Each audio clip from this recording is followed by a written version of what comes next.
Hai kawan-kawan, saya Brandon. Hari ini saya akan mengenalkan kakak cerita saya ke-58. Dan kakakku pertama yang saya dapatkan adalah buku. Buku bisa dibilang adalah suatu bentuk instrumen penting dalam dunia pendidikan.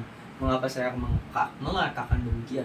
Karena buku merupakan sumber dari segala pengetahuan sebelum adanya handphone, sebelum ada perangkat elektronik yang dapat memuat semua itu. Buku adalah sumber pengetahuan, jembatan dan sekaligus penghantar ilmu bagi seluruh manusia. Mengapa saya katakan demikian? Bahwa sesungguhnya buku dapat memuat ilmu apa saja, perkataan semua orang, ilmu apapun, tips apapun yang dapat Anda pikirkan dan dapat Anda ketahui.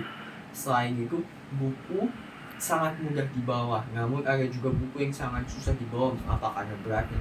Buku sering menjadi instrumen hiburan pula bagi banyak orang, seperti novel, komik, atau bahkan ensiklopedia bagi orang yang suka membaca dan mendapatkan ilmu yang detail. Dan kartu kedua yang saya dapatkan adalah guru. Guru adalah seorang profesi yang sangat berhubungan dengan buku tadi. Bahkan sebelum munculnya era laptop, guru sangat sering menggunakan buku sebagai instrumen penting dalam mengajar. Mengapa saya katakan begini? Bahwa biasanya buku adalah sumber ilmu. Jika tidak ada buku, maka kita tidak tahu apa yang harus kita ajarkan. Bahkan sebagai seorang guru pun, kita harus membaca buku. Mengapa? Karena buku merupakan sumber dari apa yang harus kita ajarkan.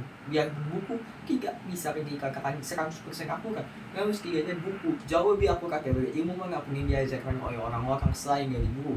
Karena pastinya orang-orang biasanya saat ini, di kalangan saat ini, guru biasanya menciplak apa yang suka dikatakan buku ditulis di dalam internet dan dijiplak oleh sang guru. Atau bahkan sekarang ada teknologi bernama artificial intelligence atau AI yang dapat digunakan untuk menjiplak informasi sekaligus membuatnya terkaki dengan rapi. Dan kata ketiga yang saya dapatkan adalah buku pun. Jika kita membahas kupu-kupu, kita pasti lepas dari bagaimana kupu-kupu itu memiliki warna yang cantik dengan sepasang sayapnya.